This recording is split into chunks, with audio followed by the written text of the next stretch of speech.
How did Sharon. the United States get this so wrong?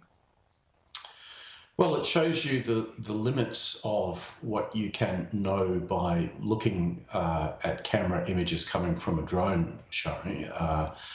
I have no idea how it was that this particular car was targeted as opposed to any of probably tens of thousands of other vehicles that would have been moving around Kabul on that day. And one thing I think this points to is that if Joe Biden thinks it's going to be possible for the United States to target terrorist activities in Afghanistan remotely, well, this incident gives you a practical example of how hard it is to do that without having a network of intelligence operatives on the ground, without having special forces that can move to a target and verify if it's a genuine target or not. There are just practical limitations to what can be done from the air. So what we have here is a terrible mistake, but it is actually based on the very real constraints around which you have people will have to make judgments about whether or not a target is legitimate. Peter, this isn't the first time that intelligence agencies have got something like this so badly wrong. But do you think there was also an aspect of this where Joe Biden was under pressure politically, so he wanted to appear strong and decided to strike terrorists, even though they were not certain that they were the right ISIS target? To be honest, Shari, I doubt that Biden would have been consulted in the decision to make this particular strike. He would have agreed a set of rules of engagement with his top American military leaders, just like we had when we were doing air operations in Iraq and Syria. And those rules would normally say, well, you don't attack if civilians are likely to be injured, and you must have a fairly high degree of confidence that you are actually going after real targets presenting real threats. Now, in both those cases, those particular conditions were clearly not met. And looking at the footage of what happened, it's difficult to see how you could strike a vehicle in that area without expecting civilians to be harmed. So I think the error was probably at a military level, certainly happening at a time when the US was under considerable pressure and where there was intelligence saying that bombers were likely to be moving closer to Kabul International Airport. All of those things clearly will now have to be investigated.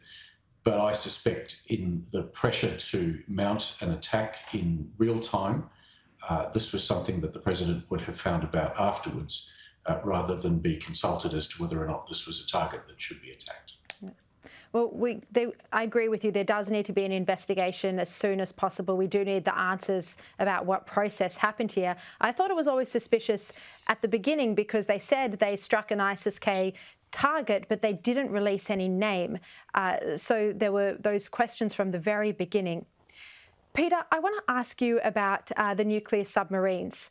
They won't be ready until the late 2030s, we're told. This morning on Sky News, in an interview with Andrew Clennell, the Defence Minister Peter Dutton said that he would be open to getting something sooner, potentially hiring or borrowing nuclear submarines. Do you think we do need this protection, and how soon do we need it? I certainly think that it was the right move once the Americans made the nuclear technology available to us, that we should go down this track, as difficult as that was, obviously causing a lot of pain with the French. Now I think the next thing that government has to do is to work out how we can get some degree of submarine capability into service in less than a decade. And therefore what they're going to have to do is be more flexible than simply saying it can only be constructed in Adelaide, because if we do that, we're 20 years away from having boats in the water. So I think what needs to happen is that we firstly must start a program of training our Navy to be able to operate these boats. That's going to have to happen very quickly and involve large numbers of people. And then we should be looking to see if we can lease or acquire an existing nuclear-powered submarine, I suspect most likely from the United States, which will give us the opportunity to have an Australian nuclear submarine in, let's say something like 5 years. So 5 years to train, and then let's aim to have something in the water by then. We need that, Chari, because the strategic threat that motivated this step in the first place is here and it's present right now. We can't wait 20 years. If we do, this decision is not really going to be relevant to creating stronger deterrence in the Indo-Pacific region. So let's get something in the water as fast as we can. And that will be a boat that's already built, probably being operated by the Americans. And we'll need Scott Morrison to talk to Joe Biden to see, look, can we buy at least one of those now and do it as quickly as we can? Yeah. Okay. Thank you very much, Peter Jennings. Really appreciate your time and your insights. Very sensible. Thank you, Sharon. Thank you.